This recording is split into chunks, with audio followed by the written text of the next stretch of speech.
พุทธเจ้าผิดเนี่ยถูกพ้องมาถูกพ้องบางครั้งก็ถูกเดาเอาเองเนาะคล้ายๆว่าจะพยากรณ์เดาว่าเขาก็ว่าอย่างมาเดียวเนี่ยว่าหมอเดาหมอดูสู้หมอเดาเลยแต่พ้องปะแต่พ้องเลยแต่คือว่าเนาะแต่อันนี้ปัจจัยทำนายพยากรณ์ของพระพุทธเจ้านี่แน่นอนนะเป๊ะเป๊ะคณะสดาทั้งหลายเนี่ยเมื่อพระเจ้าสุปาพุทธมีคนผู้มีใจอาฆาตในใจกับองค์สมเด็จพระสัมมาสัมพุทธเจ้าเนี่ยก็ยังขนาดนี้ยังกึดโดยความโง่เขลาว่าปัญญาอย่างนี้นะก็ทำตามละทำตามที่คิดไว้ละว่าคือทับสั่งละครับสั่งคือข้าราชบริพารทั้งหลายโหนเอาเครื่อง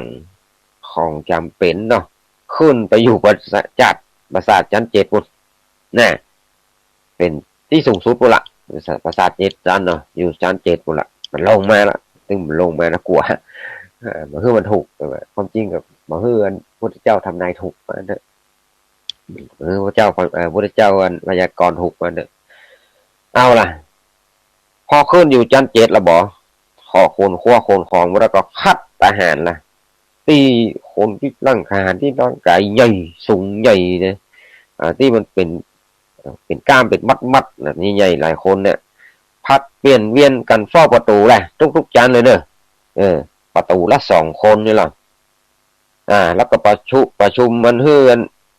คือทหารคนที่มีที่แข็งแรงเนี่ยที่แข็งแรงที่มีความจงรักภักดีของต่อพระองค์นี่แหละก็สั่งคือทหารว่าเนี่ยตั้งแต่วันนี้เป็นต้นไปเนี่ยมู่เจ้าทั้งหลายเนี่ยนะถ้าหันตัวข้านี่ลงจากปราสาทนี่เบื้องบนเนี่ยจะผ่านประตูนี่เนี่ยเจ้าเป็นยามเลยคอยกันเนี่ยอย่าประมาทเลยคอยกันเนี่ยด้วยความคือทางบางทีข้าประมาทเดินลงไปเนี่ยเผลอเนาะของข้าเองแล้วผมพระเจ้าอยากเกรงใจเนอะเนาะจะไปเกรงใจถ้าชกได้ก็ชกเลยว่าเนี่ยบุบได้ก็ถูกมาขึ้นลงเลยดังนั้นสร้างทหารนั่นนะถ้าประมาทหรือว่าอย่างใดลู่ลงไปนะยับไปเลยว่าเนี่ยพระเจ้าสุปาพุทธะสั่งทหารไว้แล้วชกได้ก็ชกเลยว่าเนี่ยตีได้ก็ตีเนาะทุบได้ก็ทุบเนาะแล้วก็จักลากเฮาขึ้นไปอยู่บนปราสาทชั้น7 แหมเนอะเนี่ยว่านะอย่าปล่อยลงไปต้องลุ่มเด็ดขาดนะเข้าใจก็เนี่ยสั่งทหารนะสั่งทหารเข้าใจก็ตั้งใจให้ได้ขนาดยอมนะยอมคือทหารตบบุกตีนะแต่มาฮือลงไปตะลุ่มอย่างพิเศษแฮมล่ะมาฮือลงไปข้างหลังเจ้าหน้าที่ทั้งหลายนี้ปฏิบัติหน้าที่อย่างพิเศษอย่างเคร่งครัดนะพระเจ้าสุปาพุทธะมีนโยบายมีคำสั่งมอบหมายกิจที่จะพึงทำหน้าที่คือแก่บรรดาอำมาตย์ทั้งหลายนะสั่งหน้าที่แต่จำวันไว้แล้วเรียบร้อยก็เสด็จขึ้นไปสู่พักผ่อนอิริยาบถรอพญามัจจุราชอาจจะมาตามคำทำพยากรณ์ขององค์สมเด็จสัมมาสัมพุทธเจ้าอยู่บนปราสาทปราสาทชั้น7 ปุ่นอยู่บนปราสาทชั้น7เลยมีคนหลายคนนะมีคนหลายคนก็เอานำเรื่องนี้เอาเรื่องของพระเจ้าสุปาพุทธะ ที่เตรียมตัววิธีการจะต้านเนี่ยจะหาวิธีต้านทานพญามัจจุราชตามที่ว่ามาฮือพระองค์จะต้องถูกธรณีสูบนี่แหละที่เชิงบันไดเนี่ยเอาก็มาบางคนก็มาบอกกับแก่ภิกษุต่างหลายเนาะที่นิโคทารามนี่แหละ บางคนก็มาเอาเนื้อความนี้ไปกราบทูลไปกราบทูลสมเด็จพระสัมมาสัมพุทธเจ้าว่าพุทธดีกาที่พระองค์ทรงพยากรณ์แก่พระอานนท์เนี่ยที่กับพระอานนท์ว่าเนี่ยที่เจ้าวันนั้นเนี่ยจะเป็นจริงอยู่ป่ะฮะไม่นะ แล้วเจ้าสุปพุทธะพุ่นน่ะอยู่บนปราสาทชั้น7สั่งคนเรียบร้อยแล้วพระพุทธเจ้าบอกว่าอย่างพระพุทธเจ้าตรัสว่าเนี่ยดูก่อนเธอทั้งหลายอย่าว่าแต่สมเด็จพระพระเจ้าหลวงนี่นะสุปพุทธะนี่นะจะอยู่ปราสาทชั้น7มีทหารเฝ้าอยู่ก็ตามนะอยู่เฝ้าก็ตามแม้พระองค์มีฤทธิ์เหาะขึ้นไปสู่ประทับอยู่บนอากาศปุ๊บเนี่ยพระพุทธเจ้าขณะบ้านนั่นนะ มันต้องว่าไปอยู่ชั้น7ละมีฤทธิ์นะเหาะขึ้นไปอยู่บนอากาศปุ๊บก็ดีหนีไปอยู่ทางมหาสมุทรใหญ่ก็ดีเนี่ยเดินทางเรือไปอย่างใดก็ดีเขาไปจะไปทางใดจะสู้ซอกภูเขาอย่างก็ตามแต่ว่าเนี่ยพระพุทธเจ้าว่านะพระองค์ก็จักสุขทุกแผ่นดินสูบที่เชิงบันไดปราสาทพระเจ้าว่าเลยนาดีกาว่านะใจไปอยู่ทางไหนก็ตามเถอะพระองค์จะต้องทุกแผ่นดินสูบที่เชิงบันไดใต้ปราสาทนั่นนะตามที่เรากล่าวตรงนี้เลยทั้งนี้เพราะว่าพุทธเจ้าบอกว่าทวิภาวะคือความเป็นสองแห่งถ้อยคำของพระพุทธเจ้านั้นบ่มีแน่พุทธเจ้าว่าใดว่าอันคนบอกว่าทวิแปลว่าสองนะทวิภาวะภาวะที่พุทธเจ้าว่าที่เป็นสองนั่นนี้เนี่ยอันพระพุทธเจ้าว่าใดก็ว่า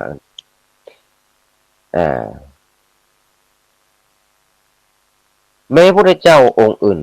ก็เหมือนกันแม้พระพุทธเจ้าทั้งหลายเหมือนกันนะพระพุทธเจ้าทั้งหลายและที่ล่วงแล้วมาก็ดีเนี่ยเมื่อพระพุทธเจ้าทั้งหลายแม้แต่บัจจัยพระพุทธเจ้าบัจจัยปนว่า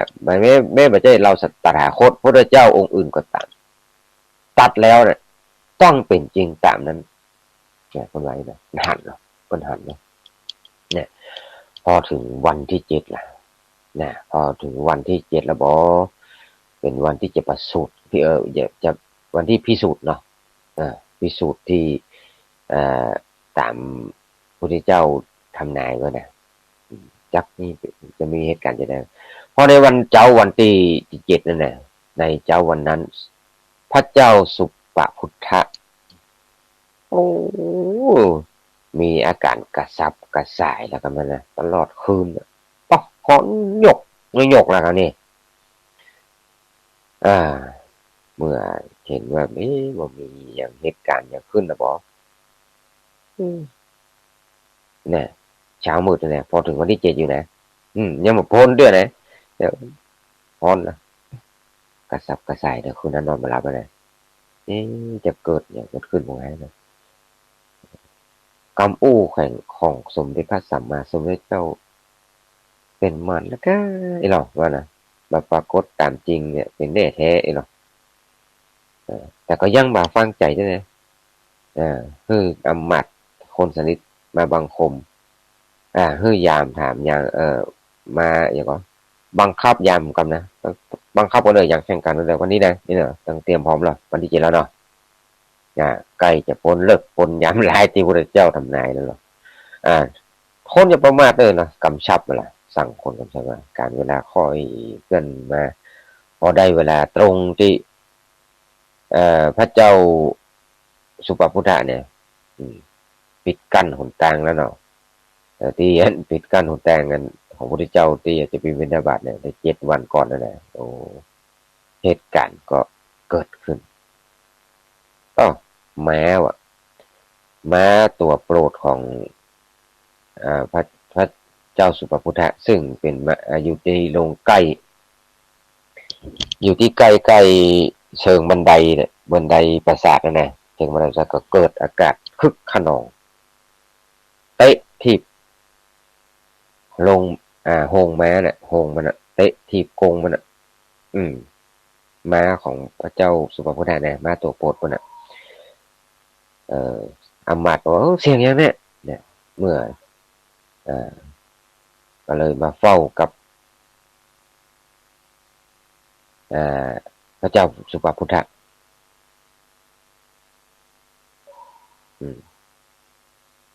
เสียงว่าเสียงอะไรยังเสียงอ้อย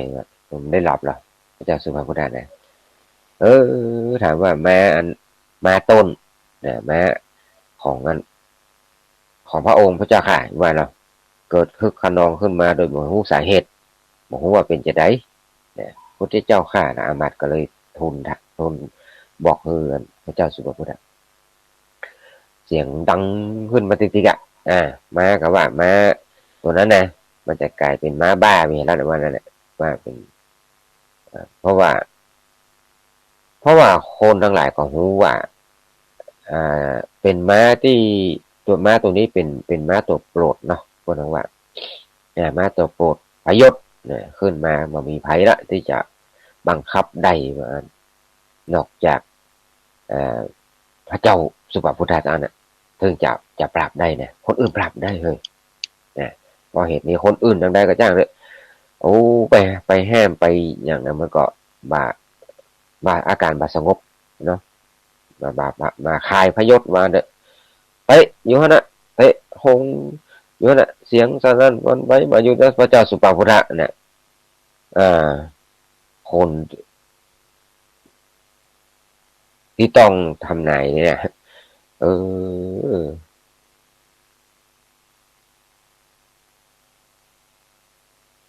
ถ้าจะทรงมีวาสนาจะตาขาดเนาะถึงจะต้องถูกพันเดินสุขก็เลยก็ยังอึดอัดอยู่นะพระเจ้าสุภาพุทธนะในที่สุดก่อนที่ว่ามีภัยทุนแห้มได้แล้วกันนั่นน่ะโอ้จะฝั่งจะลงมาแห้มล่ะเนี่ยพระเจ้าสุภาพุทธนะเนี่ยสุภาพุทธนะต้องมาแห้มหมดเลยนะตอดล่นแหละลงมาโล่นลงมานะอันนี้ก็ทหารแหละทหารช่วยกันเลยเป็นว่าพอถึงประตูเนี่ย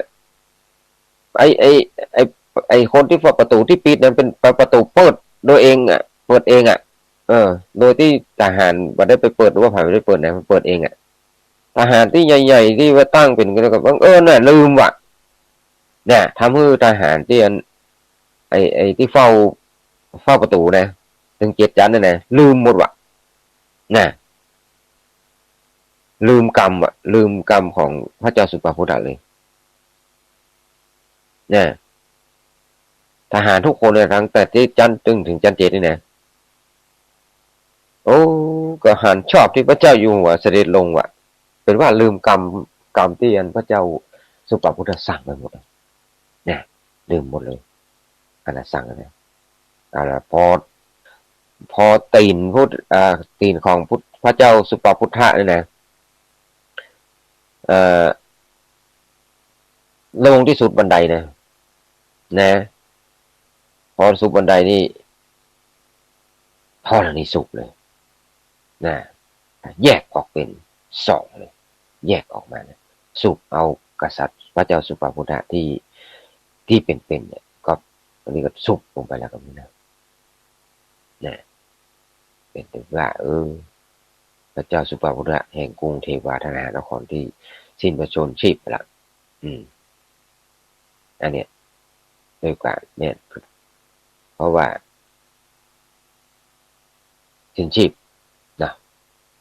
ตามที่องค์สมเด็จพระสัมมาสัมพุทธเจ้าได้ฎีกาได้ทำนายเนี่ยอันนี้ความจริงแล้วพระเจ้าสุภาพุทธะไม่ใช่ว่าไปแค่ขวางพุทธเจ้านี่เตื้อเดียวนะมีหลายเรื่องที่ที่เคยอันนี้พระพุทธเจ้าที่ทำลายพระพุทธเจ้านะส่งมาหลายคนเหมือนกันที่เคยถูกทรมานสุดนะอย่างนางจินจารามานินาวิกาเนี่ยที่ว่า9 ตูพระพุทธเจ้าว่าต้องกับพระพุทธเจ้าก็โดนทรณีสุขนะเทวทัตพระเจ้าสุภาพุทธะเนี่ยที่เป็นพ่อของพระเทวทัตนะเนี่ยโดนทรณีสุขเหมือนกันเนี่ยอันนี้ความจริงกรรมมันจะว่ามีแก้ขวางนี่อย่างเดียวนะหลายเรื่องเหมือนกันว่าหลังจากมาฟังนะเนี่ยก็ทุกข์ในสุขไปพระเจ้าสุภาพุทธะตาย ในแผ่นดินที่ตามที่พื้นปราสาทนะพุ่นอ่ะสมเด็จพระเจ้าสุปาพุทธะแล้วก็ดิ่งลงไปพุ่นอ่ะเกิดในอเวจีมหานรกปรากฏกลายเป็นสัตว์นรกใหญ่ถูกไฟไหม้ในอเวจีพุ่นนะจนถึงวันนี้นะเรื่องที่เล่ามานี่คือต้องการที่จะชี้ให้เห็นว่ามนุษย์บางคนเนี่ยหรือว่าคนในบางคนในโลกเนี่ยนะเป็นคนที่โชคดี เกิดมาในตระกูลดี มีความสุขความเจริญ ชีวิตประสบแต่ความรุ่งเรืองรุ่งโรจน์ซึ่งนับว่าเป็นผู้มาสว่างแล้วนะนับว่าเป็นผู้มาสว่างแล้วแต่ว่าเขาเป็นผู้มีนิสัยจิตใจมาผ่องแผ้วมีความเห็นวิบัติด้วยความประมาทมาคำนึงถึงบาปกรรมและผลวิบากแห่งบาปกรรมนั้น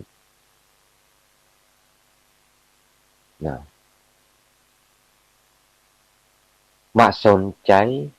มาคิดมานำพาต่อการที่จะประพฤติกัลยาณธรรมมาประพฤติความดีความงามนำซ้ำประพฤติทุจริตโดยกายวาจาใจอย่างพระเจ้าสุปาพุทธะจะหันได้ว่า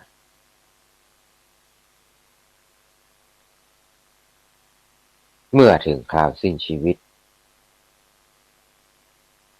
ย่อมจะเป็นผู้มืดไปเป็นไว้เนี่ยตัวอย่างคือได้แก่เกิดไปในอบายภูมิมีชีวิตมืดมนทนทุกข์เวทนาเป็นที่น่าสังเวชดังที่เหมือนพระเจ้าสุปาพุทธะซึ่งแม้ดำรงตำแหน่งเป็นถึงพระเจ้าอยู่หัวเป็นพระเจ้าแห่งกรุงเทวทานครเป็นที่เคารพยกย่องของคนทั้งหลายนอกจากนี้ก็ยังมีโอกาสนะได้พบเห็นองค์สมเด็จพระสัมมาสัมพุทธเจ้าผู้มีคุณผู้มีความมหากรุณาธิคุณบริสุทธิ์ที่คุณมหากรุณาก็ยังมาก็ถือว่าเป็นผู้มาสว่างแล้วนะหันพระพุทธเจ้าหมู่เฮาทั้งหลายเนาะสมัยพระพุทธเจ้ายังมีไหนมีชุดซอยพุ่นน่ะพระพุทธเจ้า 2,500 ปีแล้วผ่านไปแล้วเฮาหมู่เฮาทั้งหลายมาอยู่บ่เดียวอะยังบ่มีบุญไปได้หันพระพุทธเจ้าเนาะเออเดี๋ยวกันเด้อกินน้ำแป๊บหนึ่งขึ้นมาอภัยคณะแสดงพระเจ้าสุปาพุทธะได้เจอพระพุทธเจ้าแต่ได้เจอพระพุทธเจ้า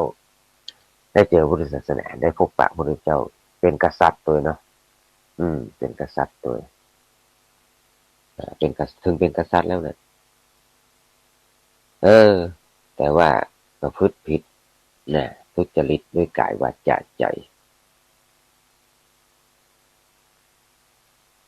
มีโอกาสได้พบสมเด็จพระสัมมาสัมพุทธเจ้าแต่เนี่ยนับว่าเป็นผู้สว่างมาแล้วแต่ว่าภายหลังมีความเห็นคนว่ามีทิฏฐิวิบัตินะมีวิธีวิบัติมาสามารถที่จะขจัดความผิดเห็นผิดเนี่ยได้ไปออกจิตใจได้นะมันถ้ายังบอกมีบุญแล้วเนาะคนเฮามีกระทำกรรมอันบาป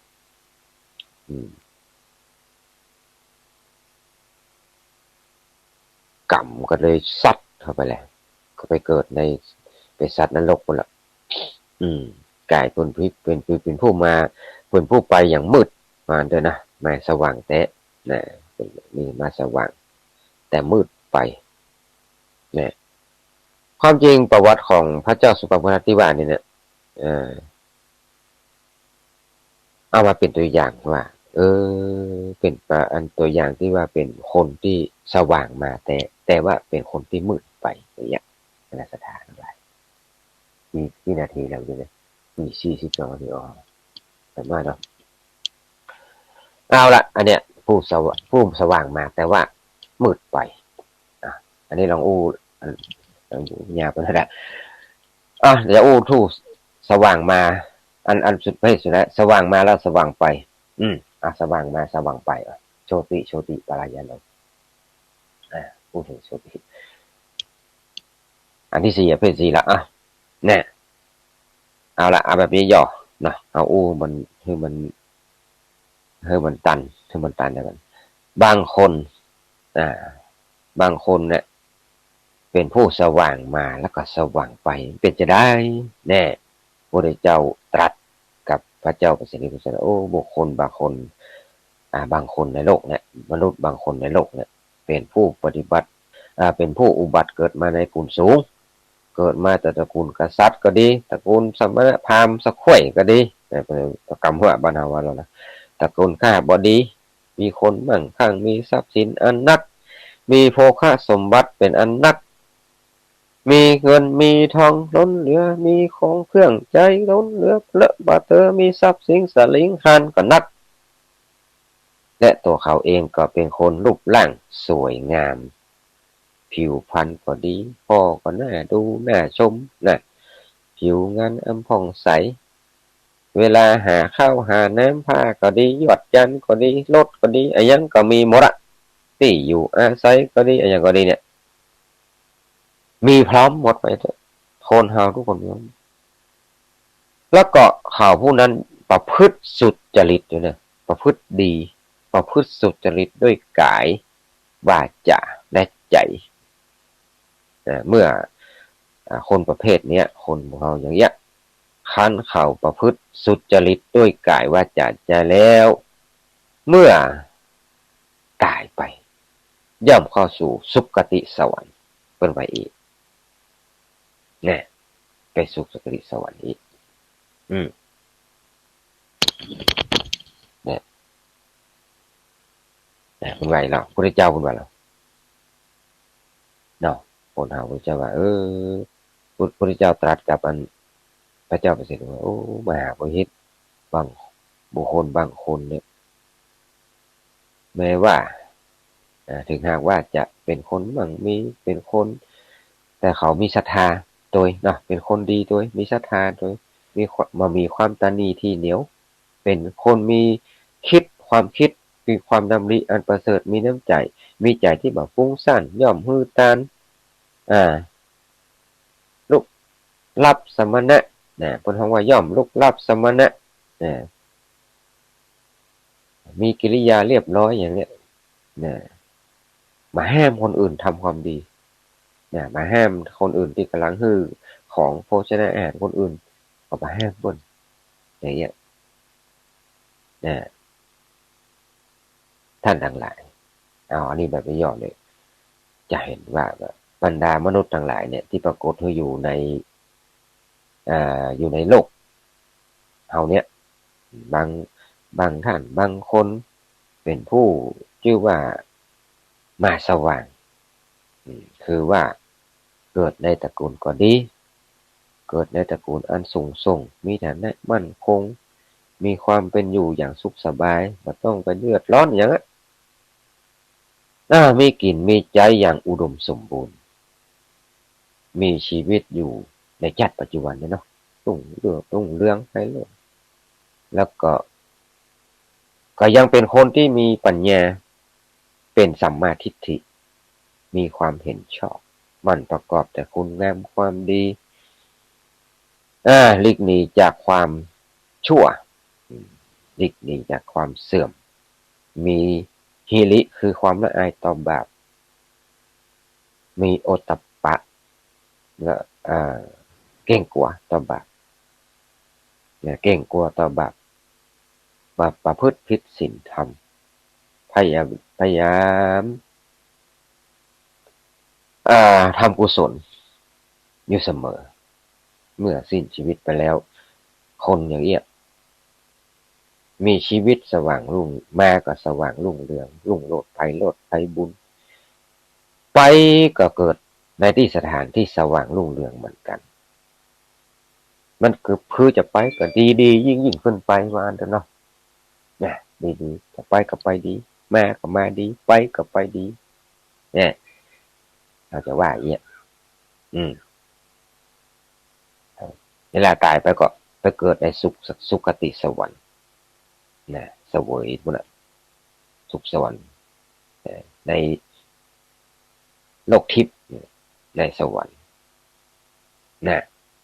อันเนี้ยเดี๋ยวพี่นาทีจะเล่าเรื่องกันไอ้คนที่มาสว่างมาสว่างไปนะสว่างมาสว่างไปหน่อยเพราะทั้งว่าอ่านันทิยมานพอันนี้นันทิยมานพสว่างมาสว่างไปกรุงในกรุงพาราณสีเนี่ยมีคนตระกูลหนึ่งใหญ่โตมโหฬารนะมั่งคั่งมาเป็นตระกูลหนึ่งซึ่งหัวหน้าตระกูลมีสัมมาทิฏฐิศรัทธาเลื่อมใสในพุทธศาสนาได้กราบทูลอาราธนาสมมาสัมมาสัมพุทธเจ้าพระภิกษุสงฆ์ทั้งหลายมาบิณฑบาตอยู่เสมอเนี่ยมีมานพคนหนึ่งเป็นบุตรของกหบดีมีแต่หัวหน้ามีชื่อว่านันทิยมานพตั้งแต่นันทิยมานพตั้งแต่น้อยขึ้นมาเนี่ยนันทิยมานพก็ช่วยท่านป่อจัดแจงแต่งโภชนะน้ำอาหารเลี้ยงดูพระภิกษุสงฆ์อยู่เป็นประจำแหละเมื่อนั้นท่านมานพมีสันดานมีความยินดีในการบริจาคทานอย่างเงี้ยมีความเลื่อมใสในพระพุทธศาสนาเนี่ยเมื่อมานพนั้นเจริญขึ้นมาสมควรที่จะคู่ครองได้แล้วท่านบิดามันบอกเนาะก็มีความปรารถนาจะเอานางพวกนั้นว่านะนางชื่อเดวดีกุมารีซึ่งเป็นบุตรของตระกูลหนึ่งนะที่มั่นคงในเมืองพาราณสีเนี่ยมาเป็นคู่นันทิยมานพก็กับนางเรวดีกุมารีเนี่ยก็สมรสกับนันทิยมานพเนาะนางเรวดีนี่ก็เป็นหญิงงามนะนางเรวดีกุมารเนี่ยกุมารีเนาะไม่กุมารนางเรวดีเป็นเศรษฐีเป็นลูกเป็นหญิงสาวที่งามแต่เป็นคนมามีนางเรวดีนี่มามีศรัทธาเนอะแต่เป็นคนขี้เหนียวเป็นคนขี้เหนียวมานางเรวดีนะนันทิยมานพจึงมาข้าได้มาข้าได้นางมาเป็นเมียแต่ว่าป่อเนาะไม่ยอมนะจะว่านน้อมอยู่ได้ก็นันทิยมานพนี่ก็มายอมนะมายอมแต่งงานกับนางเรวดีเนี่ยคันว่าเศรษฐีนี่หันว่าลูกใจมีใจศรัทธามีมายินยอมนะมีใจมายินยอมก็เลยหลอกอุบายนะหลอกอุบายอย่างหนึ่งคือแกแม่ของนันทิยมานพคือประจัดธรรมนะซึ่งก็คิดว่าจะสำเร็จว่านะแม่ของนันทิยมานพก็เลยไปเอานางเรวดีมาพักไว้อยู่ในบ้านอยู่ในบ้านของตัวเก่าเอานางเรวดีเพราะนางทิยมานพบอกให้ได้บอกให้เอาเพราะว่านางเรวดีนี่มันก็งามนั่นแหะแต่ว่ามันเป็นขี้เหนียวมันเป็นขี้หนีเป็นคนขี้จิว่าเนาะมีคนขี้จิก็เลยมาสอนเอานางเรวดีมาสอนว่าเพื่อนถามว่าตัวเก่าอยากจะเป็นเมียลูกชายตัวเก่าก็เป็นภรรยาก็อีนะก็อีเนอะถ้าอยากจะได้อยากนันทิยมานพเอานี่นะทำตัวมีศรัทธานี่เนาะมีศรัทธามันอุปถัมภ์อุปถากพระภิกษุสงฆ์มันเหมือนนันทิยมานพนี่ว่าเนี่ยเหมือนพ่อเหมือนแม่นันทิยมานพอ่ะมันศรัทธามีศรัทธา ที่สี่ครับทดสอบอ่ามันอุปถักพระภิกษุสงฆ์ที่มันมีศรัทธาในพุทธศาสนาว่าเด้อคือทำอีเด้อเนี่ยเออโอ้มันปฏิบัติโดยพ้นมันแบบนี้เนาะมันฝืนใจกันเนาะฝืนใจทำทุกวันก็ตื่นขึ้นมาเวลาตื่นนอนก็สั่งทาสีอันเดียวก็ต้องทาสีที่ห้องธาตุเนาะธาตุทั้งหลายโอ้ดัดอาสนะไว้คือแก่ภิกษุสงฆ์แล้วก็ภิกษุสงฆ์แล้วก็นมัสการอาราธนาตุอาจารสนะจัดจองจัดแจงที่ทำที่อยู่ที่อันอย่างถวายตุเจ้าเพื่อจะทำอาหารถวายตุเจ้านะโอ้ทำตามทำเนี่ยทำตัวอย่างนั้นได้เคารพไปละเนี่ยแต่ว่าใจนี่มันบ่เคารพนะใจบ่เคารพเพราะมันหมดศรัทธาแล้วที่เหนียวอ่ามานกนี่ก็เป็นหมออ้อนตลกนะมานกนี่แต่ว่าใส่เคร่งศาสนาเนี่ยวิสดาเมื่อเห็นพอมาหารนั้นนางกุมารีมีความเลื่อมใสเกิดฮักล่ะตรงเนี้ยก็เลยออกปากแล้วก็เอาแม่ย่ำหมดจะแต่งงานกันในวันดีนะเพราะว่าหันว่าในนางเลยวันดีมีศรัทธาเลยนะทำตัวมีศรัทธามีอย่างมีคือการต้องเลื่อมใสในพุทธศาสนามาด้วยเนาะอันนี้ยมานพก็เลยชอบไงนันที่ยมานพเลยชอบก็เลยยอมแต่งงานกันนางนี่แหละปัดเนาะพอแต่งงานกันไปจนถึงมีลูก2 คนเมื่อพ่อแม่ของนันทิยมานพตายไป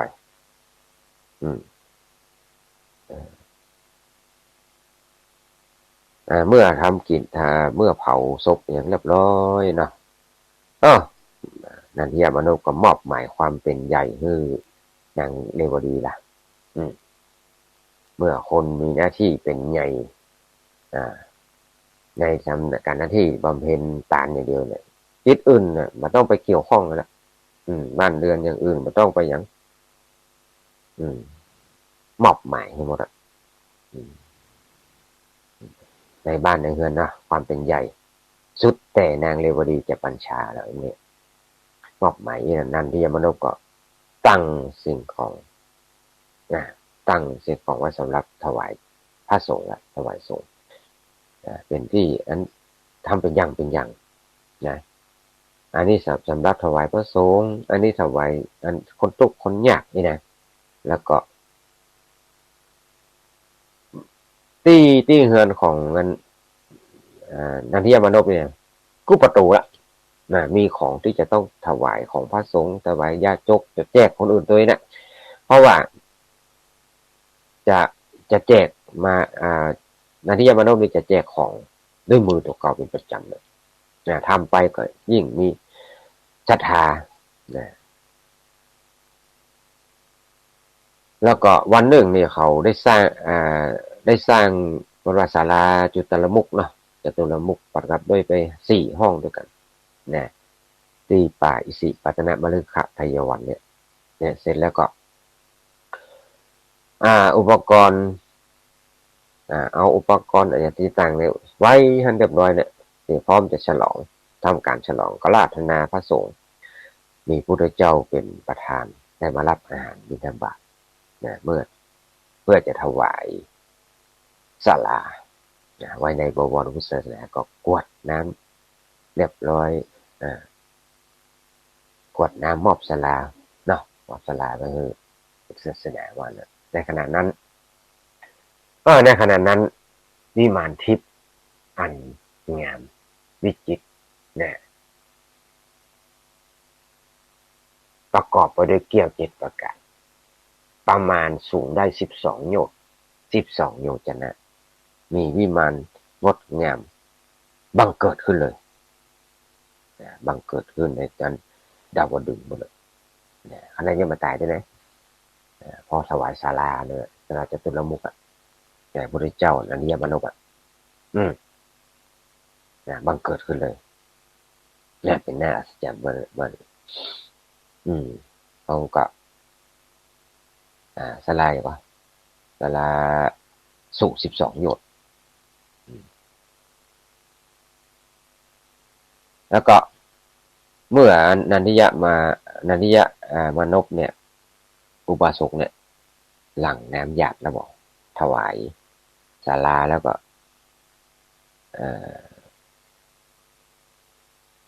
วิมานนั้นยังมามีอะไรก็เพราะทั้งว่ามันวิมานนี่เพิ่นวิมานทิพย์นี่มีบังเกิดไว้เลยเนี่ยเกิดขึ้นจากอันคือไว้เลยเนี่ยรอละวันหนึ่งเนี่ยพระโมคคัลลานะพระมหาโมคคัลลานะเถระเจ้าเนี่ยผู้เสด็จไปจันทวดึงส์หันวิมานทิพย์ว่ามีเจ้าของเนี่ยยังมีเจ้าของด้วยแต่ก็โหทราบด้วยญาณวิเศษของพระองค์ของนั้นพระมหาโมคคัลลานะว่าวิมานนี่เป็นของนันทิยะอุบาสกเนาะเนี่ยนะเมื่อแสดงว่าเนาะ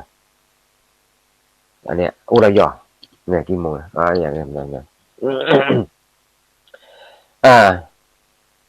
เมื่อปิกมานะเมื่อปิกมากระถามพระพุทธเจ้าแล้วครับเนี่ยถามว่าบุคคลกระทำบุญกุศลในโลกนี้เนี่ยยังบ่ได้ตายเตื้อเนี่ยยังมีสมบัติทิพย์สมบัติวิมานเนี่ยวิมานยังเกิดขึ้นคอยท่าอะไรเป็นไปได้ก็ให้เดี๋ยวพระพุทธเจ้าถามพระพุทธเจ้าแล้วพระพุทธเจ้าก็ว่าทิพย์วิมานสมบัติของเนี่ยมันเป็นของนันทิยะอุบาสกเนี่ยที่บังเกิดคอยท่าอยู่สวรรค์จันทดาวดึงส์เนี่ยเธอเคยเห็นอยู่แล้วกะประมาณนั้นพระเจ้าถาม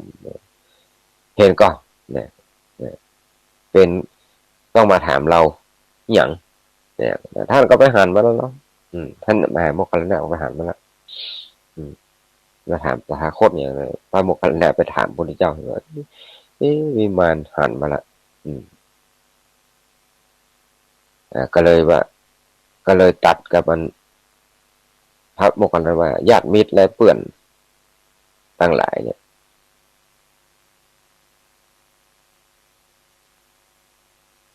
ก็มายินดีกับนันทิยะอุบาสกเจ้าของวิมานที่ทำไว้เนี่ยเพราะว่านันทิยะมานพเนี่ยเป็นคนมีอุตสาหะเนาะกระทำบุญทื่อตานอยู่เนืองมีจิตใจก็ดีนะทำบุญมีความเลื่อมใสในพระพุทธศาสนาเนี่ยวิมานเกิดขึ้นแล้วเนี่ยครั้งหนึ่งนันทิยะมานพนี่นะจะไปต่างเมืองแล้วก็เลยสั่งนางเรวดีว่าน้องดูก่อนนางเรวดีทานที่เฮาอุทิศถวายแก่สงฆ์ก็ดีทานที่เราอุทิศแก่คนยากคนจนคนอนาถาก็ดีเนี่ยขอให้เจ้าเอาใจใส่เนอะอย่าให้มันได้ขาดเนอะจงอย่าประมาทเนอะจงทำงานให้เต็มที่เนอะทำจนกว่าเขาจะปิกมานะเนี่ยสั่งเมียตัวเก่านางเลยดีแต่นางเรวดีนี่ก็รับคำสั่งจะได้ห่วงเลยท่านพี่ว่าเราเนาะมาหาอุ้มเลยเมื่อเรานางเรวดีเนี่ยแต่นางก็จำใจฮื้อตานไปเนี่ยเพราะรำคาญนะตัวเก่าเป็นคนที่เหนียวนะนางเรวดีนี่มันขี้จี้เลยจำใจฮื้อตานเกลียดรำคาญในการฮื้อตานเห็นว่าการต้านว่ามีประโยชน์ว่านางเรวดีเนี่ย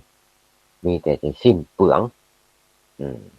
เมื่อฮื้ออาหารดีๆก็คนมาฮับนักขนาดเสียสตางค์ไม่นักว่าครั้งนี้ได้โอกาสล่ะปัวไปอยู่เป็นปัวมอบหมายให้แล้วก็เลยคราวนี้แนงสั่งเฮือเนี่ยเอาเข้ากะเอาอย่างที่เนี่ยของเรือเด่นที่ว่าของที่เป็นกระดูกแกเป็นก้างปลาของที่มันหยาบเนาะมาทำใหญ่สักกรรมมาทำอย่างปานิชสักกรรมอย่างใส่บาทก็ดีอย่างก็ดีเนี่ยเอาแกงเอาปลาเอากระดูกที่เป็นกระดูกกระดูกเนี่ยมันแบบปลานิชใส่บาท เห็นว่าเป็นงั้นอ้าวฮัลโหลอัน32มีคนโทรมาเลยจะหมดเวลาแล้วกันก็จะจบหมดเหรอแนงนี่แนงเลวดีแนงเลวดีซะมันเขาเตือนอย่างมึงเลยก็เลยไปบ่ถูกแล้วหั่นนางวดีซ้ำขี้เกียจนางขี้เกียจเอามาเล่านางเลวดีทีหลังบ่นางวดีขี้เกียจนี่บ่นางเลวดีนี่เพราะนี่แหละตายมันก็ตกนรกเหมือนกันเด้อนางเลวดีนะแต่พระตกนรก7 วันนะเออนางเลวดีขี้เกียจเอาของปันเอาของเรือของเศษของเรือตาลนะเวลาตาลก็ตาลของเรือของบดีบดากับไปแจกบนของที่วันนี้อืมอืมอันนำมานพปิกมาเนาะนำมานพเพิ่นปิกมาหาทุกเจ้าอย่างมาผอมได้ไหวกันมานพปิกมาหัวปิกมาหัวเพิ่นปิกมาเนี่ยทุกเจ้าผอมมันก็ถามว่าโอ้บ่ได้กินว่าแต่ว่าเมื่ออีดีกว่ามานพสรุปมานพนาทิยามานพตายไปอยู่สวรรค์ที่ประมาณ12 โยชน์ลง12 โยชน์นะในชั้นดาวดึงส์นะอันส่วนนางเรวดีตกนรกเนอะชิจินางเรวดีตาย7อันตายไปก็พูดแต่ว่านางเรวดีนี่ตายไปอยู่นรกนางเวลาไปตกนรกอีก7 วันเนี่ยนางเวลาแต่ก็ตกนรกแค่7 วัน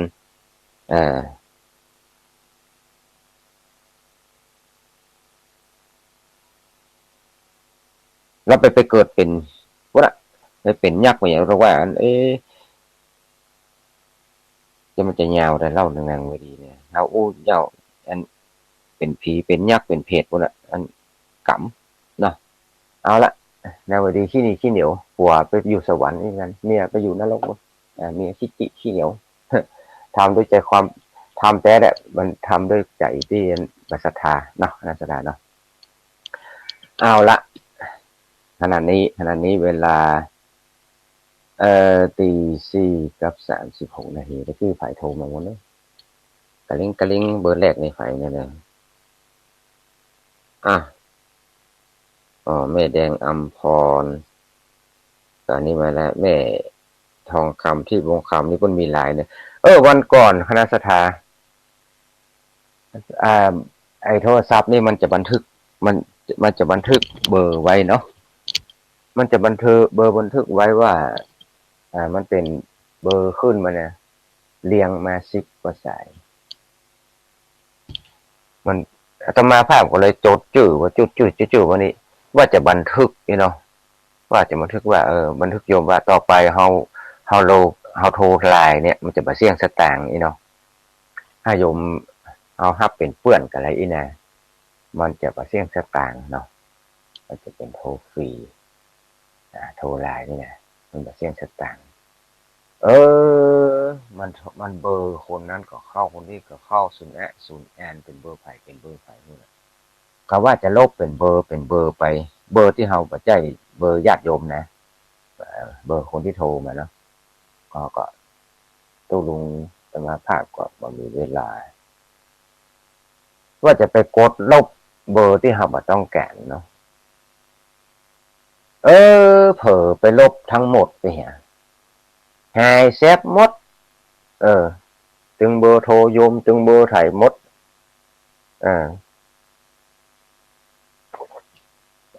เลยบ่ได้จดสักกำเลยบ่ได้จดสักกำนานเตอะเนาะถ้าเฮาจดแล้วก็วันนี้นะต้นลุงสมาภาคจะจดไว้เลยจะบันทึกก่อนว่าบนนี้เป็นของไผนะบนนี้เป็นของไผแล้วก็เวลาต่อไปถ้ามันขึ้นไลน์กันพอขึ้นพงศกรก็ดีอย่างเนี้ยก็รับเป็นเพื่อนกันเมื่อรับเป็นเพื่อนกันแล้วก็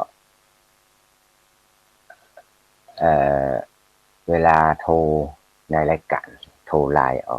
มันก็จะมาเสี่ยงสตางค์นี่นะเนาะ บางทีก็อยากจดไว้บางทีก็ไปหั่นไปนี่ผ่านไปทางบ้านสมมติว่าจดเบอร์โยมตังพุ่นตังแน่นนะพ่อแน่นพ่อเสิร์ชไว้เนาะพอตังแน่นพ่อแน่นอยู่ตรงไหนให้มาตรงนี้นี่มาเจอกันเนาะนี่กันเอาจักมาคูณกันไว้ก็ดีไปกับบาโจทย์กับว่ากันคนที่คนที่บัตโทรคุณฟังอย่างเดียวก็หลายคนเนาะก็บอกว่าอันนี้นะเอาละต่อไปเหลือเวลาประมาณสัก20 นาที22 นาทีก็นี่จะโจทย์ดีๆกันนะวันก่อนบัตโจทย์อันนี้มันหายอันนี้ที่หลงที่ลืมจะมาอยากเนาะที่หลงที่ลืมเป็นของบางทีเนี่ยอย่างโทรศัพท์นี่แหละเอาละตั้งใจกันวันนี้เอาธรรมะมาฝากเรื่องจบแล้วเนาะสรุปเรียงนะอาจจะเป็นยังไงสว่างมาก็จะมืดมาหรือมืดไปแล้วก็มืดมาสว่างไปหรือว่าสว่างมาแล้วมืดไปแต่ว่าสว่างมาแล้วสว่างไปเนี่ยเอาคิดพิจารณาเอาเด้อคณะสัตยาทั้งหลายจะเป็นคนประเภทใดเนี่ยยกตัวอย่างให้พอละเอาละวันนี้โทรให้กำลังใจกัน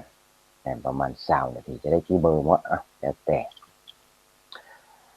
ส่วนที่คนที่บัตโทรก็มีเนาะคนมีไลน์มาละไลน์เนี่ยกับหลายคนแม่แดงอัมพรพ่องแม่อย่างพ่องละ064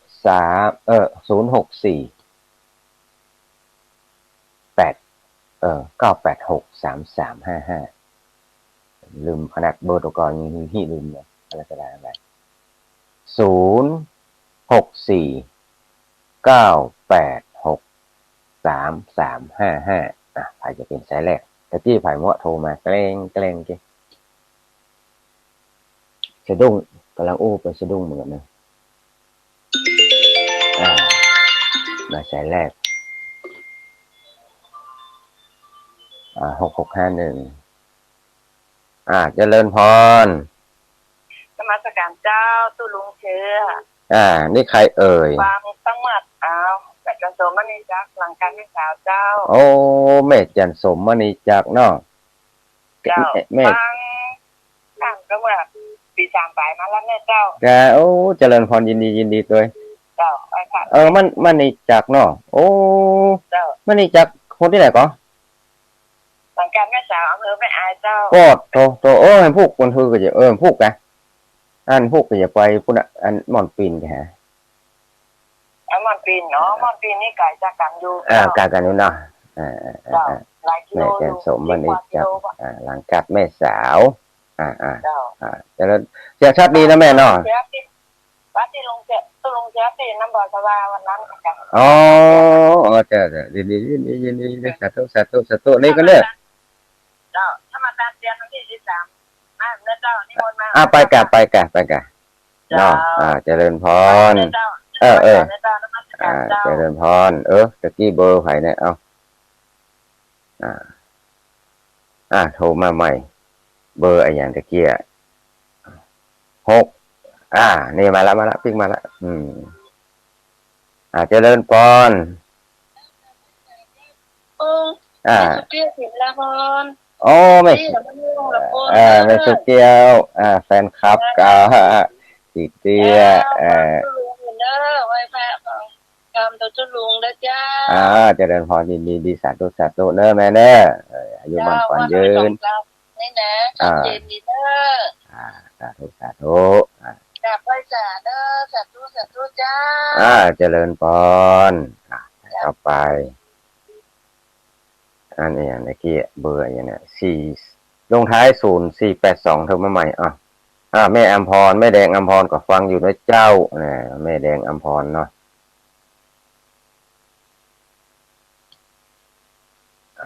ที่เบอร์ท้ายลงท้ายด้วย0482โทรมาใหม่ที่ไหนเนี่ย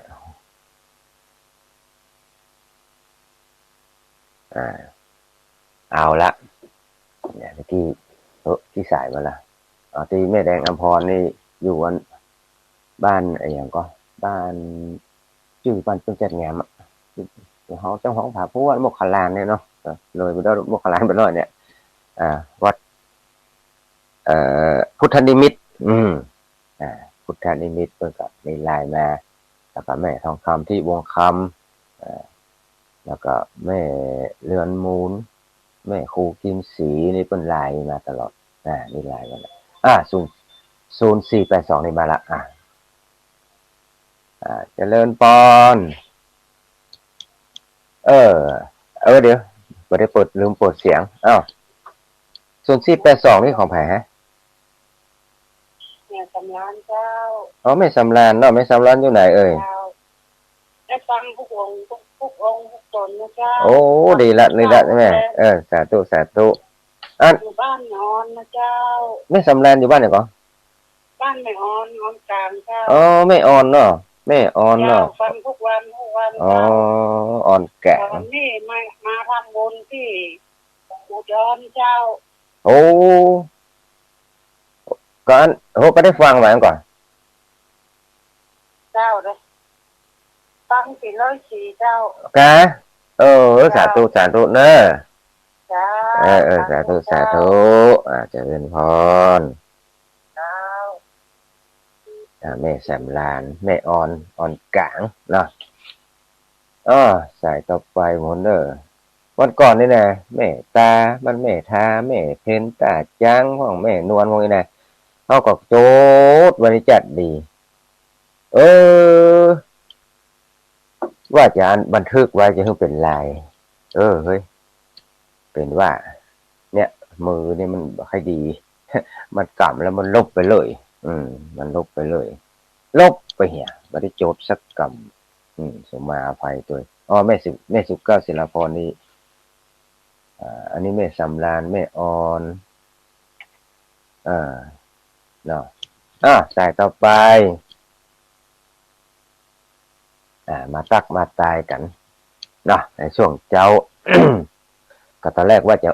จนมาฮือได้อันโทรมาสักคนแล้วจะให้มันจบอีก ภาษาดุ้งเบอร์ไผ่โหดกี้เลยลืมไม่เหรออย่างต่อลืมไม่เหรอแล้วมันเป็นอย่างนั้นเนี่ยเราก็นึกว่าคนไล่หัวละกันอย่างกับวันเดียวก็นักร้องเนี่ยเนาะหมดเวลาละกะเนาะห้องกำลังห้องเพลงเนี่ยคนโหหัวเนี่ยทำสัญญาณโหเนี่ยได้เวลานักเตะนั่งเตะธรรมะถ้าโยมไอ นี่แหละถ้าจะได้เวลาลงแล้วก็อุจจารเหรออุจจารช่างแอมลุ่มกลางลุ่มอ่ะเนาะตุ๊อย่าว่ามือเนี่ยต้องถ้าหลับเฮ้ยเตะตัวเจ้าเตะมือสายต่อไปเจริญพรภาษาเจ้าเจริญพรที่ฝ่ายก็ตาบรรทาหลายสายเจ้าไล่สายกะเป็นตาบรรทาหลายสายไม่ทาอีเนาะไม่ปลาเจ้าไล่สายไม่ทากันเนาะบ้านไม่ทานี่ละปูนนะแม่เนาะฟังจากไล่สี่จ้ะฟังไล่สี่ถึงไม่ทากันเนาะถึงอยู่เนาะสาธุเนอะนั้นฟังตั้งแต่เจ้าแล้วนะแม่เนาะฟังเจ้าเลยจ้ะสาธุเนอะแม่ปลาแม่ทาไหลสายเนาะนั่นก่อนแม่ทาไหลสายในอำเภออย่างแม่อำเภออย่างอำเภอแม่ทาเจ้าอำเภอแม่ทานั่นเนาะอำเภอแม่ทานี่มันจังหวัดลำพูนเนาะสาธุเจริญพรเบอร์สายต่อไปเดี๋ยวกันได้แม่เจริญพรได้แม่นะสาธุสายต่อไปเจริญพรมาใครได้ยินได้แม่ได้แม่อู้ดังได้เนาะไม่สุกแก้วคำอ้วนเลยเจ้าไม่สุกแก้วคำอ้วนไม่สุกแก้วสุกคนชื่อสุกแก้วนี่ก็นั่งกันนะแต่อันนี้สีโบราณสีโบราณเจ้า มันสังกะแปงไงไม่หายไหมเนาะ ก็ไปใช่ยังนึงเจ้า ยังนึงกะ จาระปีอ่ะ อ๋อแต่ละปีกะ เจ้า โอ้ตุ๊กก็งงเหมือนกันได้ เจ้า แต่ละปีแม่สุกแก้วคำอ้วนเนาะ เจ้า อยู่สารปีอันบ้านเนี่ยก็แม่กี่ว่า โพธารามเจ้า โพธารามอีก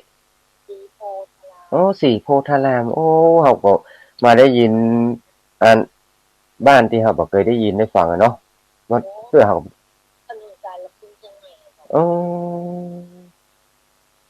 ก็ป้าเชื่อมกันนะแม่เฮาบัดอันเฮาอ่านมันบ่ใครหูติหูตางนักเนาะ เจ้ามันลบแล้ว แม่น่ะแม่สุกแก้วสีโพธารามสารปีเชียงใหม่ฟัง104นะแม่เนาะ เจ้า ฟัง อันโลกมันได้มันดึงผ่านไปเลย สาธุอันก็บันทึกไว้เห็นได้ไหมเนอะ ที่เรา อ่า เพื่อมันเลยสีนะครับ จ้าอาจจะเล่นพรเนอะแม่เนอะพักสายต่อไปสาธุอ้าวเจริญพร ครับการนมัสการครับ อันนี้ป้าแหนนเนี่ยก็ ป้าแสง ป้าแหนนแสงอีก แสงการแสงสักเปง โอ้จะอ่านป้าแหนน ตั้งแต่ปกป้องสักนะ โอ้แต่ว่าออกสุยป้าแหนนแสงสันกำแพงเนาะว่าอันเป็นยองก่อนใช่ไหม อันแรกให้เจออ้ายเปิ้นจ้ะ ไอเปิดอันก็ลงมาได้เป็นเด้อมาได้เป็นได้ก็ได้มาได้เป็นได้ขนเมืองพ่อแหนนน้ำโทรมาครั้งแรกเด้อพ่อแหนนเด้อพี่น้อง อันนี้ที่เปิดประกาศเด้อ อ๋อสาธุจะได้จดไว้เนาะก็ได้จะโทรปิกอยู่ถ้าเบอร์นี้ไปปิกไปก็ฮับไปเด้อจะได้บรรจบกันไว้เนาะนี่มันเบอร์ไผ่เนี่ยไอ้เนาะสาธุเด้อพ่อเด้อเจริญพรสาธุตะกี้เบอร์ไอ้หยังที่บ่ได้ฮับตะกี้เนี่ยนะนี่482ไปแล้วเนาะมันจะบันทึกไว้นี่แหละก็ได้จะอันที่ได้ฮับบ่ได้ฮับมันถึงมีเนี่ยเนอะก็ได้5คนที่บ่ได้ฮับจะสุดท้ายก็จะโทรปิกหลังสายหลังไมค์น่ะหลังสายหลังไมค์ได้เบอร์แปลกๆของตุ้ลุงนี่แน่โทรเข้าไปนี่จะไปจะไปกดขวางเด้อถ้าขึ้นด้วย33แห่ๆอีแน่ตุ้ลุงโทรมาแล้วอีแน่064อีแน่98633แห่ๆเนี่ยเพราะว่าอันเฮาบ่ได้ฮับเปิ้นเนาะพอหลังไมค์เรียบร้อยแล้วจะโทรปิกบ่เป็นหยังบ่ได้ออกรายการก็บ่เป็นหยังจะโทรปิกเพื่อก็ยะตุก็กลัวธรรมภาพก็กลัวว่ามัวฮับคนอื่นของข้าเจ้าก็ฮับสักกำอีแน่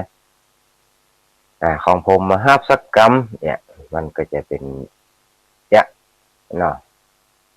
อันเนี้ยเวลาเฮาหลังไม้นี่มันดีอย่างคณะสถานมันอู้ได้หมื่นเฮาจะทำอะไรอย่างก็ได้เป็นจะได้อายุตะใดเป็นอะไรอย่างพ่องอยู่วัดจังใดมันไปจังใดเฮาอู้ก็ได้หมื่นแต่เฮาแน่ใหม่นี่แน่มาตักตายกันบ่ได้ตักตายกัน เวลาตักตายก็โอ้เจริญพรเนี่ยสบายดีเนาะแม่เนาะเบอร์ไผฟังจากที่ไหนแค่เนี้ยจบเจริญพรถ้าหลังใหม่นี่โทรมาก่อนคนที่บ่ได้ฮับนี่ต้องเสียใจคนบ่ได้ฮับต้องเสียใจจะได้อันเนี้ยก็อันนี้จะได้อวดมันบ่จะไปเจริญพรนี่มันเบอร์4มันเบอร์เก่าฮะแม่นั่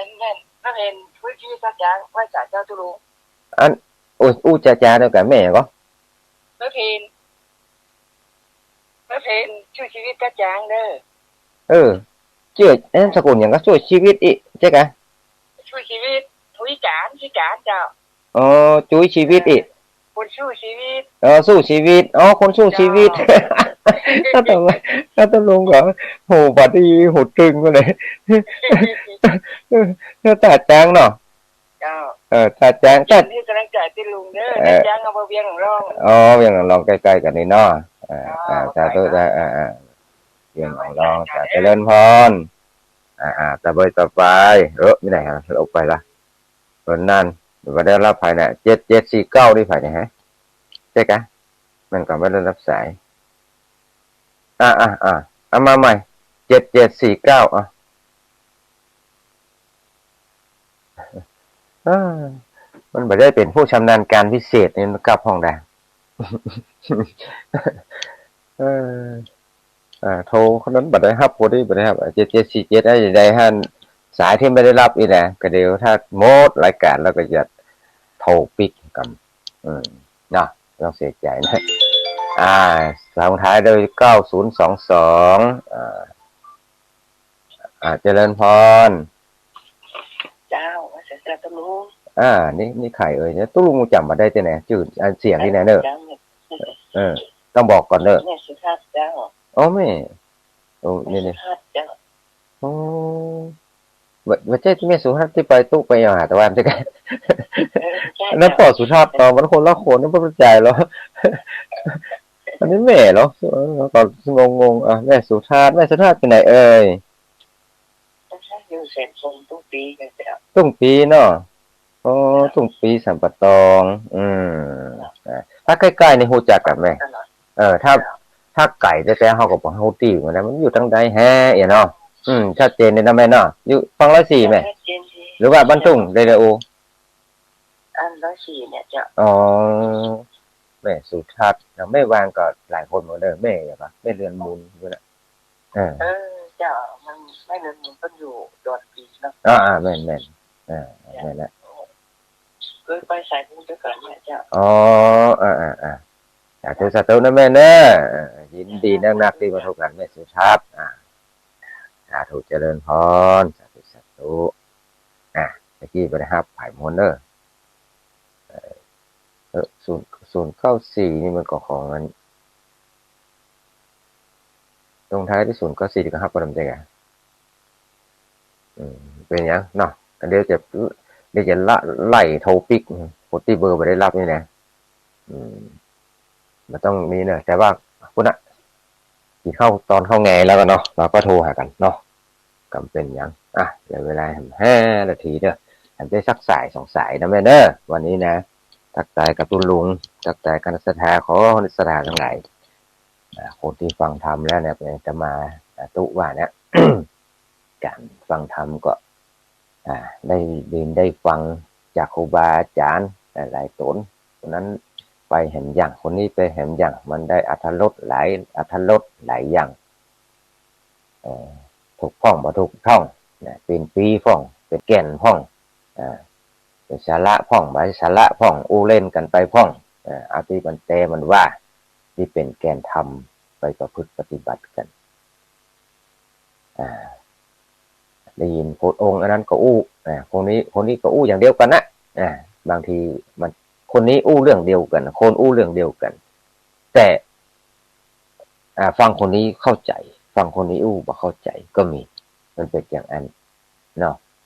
มันเป็นอย่างนั้นบางทีฟังแล้วฟังเห็นยิ่งเข้าใจยิ่งขึ้นไปเนี่ยบ่ได้ยินบ่ได้อย่างที่ตุว่าเนี่ยธรรมภาพว่าเนี่ยได้ยินได้ฟังจากสิ่งที่บ่เคยได้ยินเนี่ยเมื่อได้เคยได้ยินแล้วก็เข้าใจยิ่งขึ้นไปเนี่ยเมื่อฟังเทศน์ฟังธรรมแล้วจิตใจผ่องใสเป็นธรรมะขององค์สมเด็จพระสัมมาสัมพุทธเจ้าเราเกิดสติเกิดปัญญาบางทีอาจจะเป็นข้อคิดเตือนใจบางคนก็อาจมาชอบตู้ลุงนี่ผมม่วนนะบางคนชอบผมม่วนแล้วคนที่ชอบบางคนชอบโดนด่าเราถึงจะเข้าใจเป็นอย่างนั้นเลย ด่าแล้วชอบเนี่ยบางคนเนี่ยที่เจ้าด่าชอบ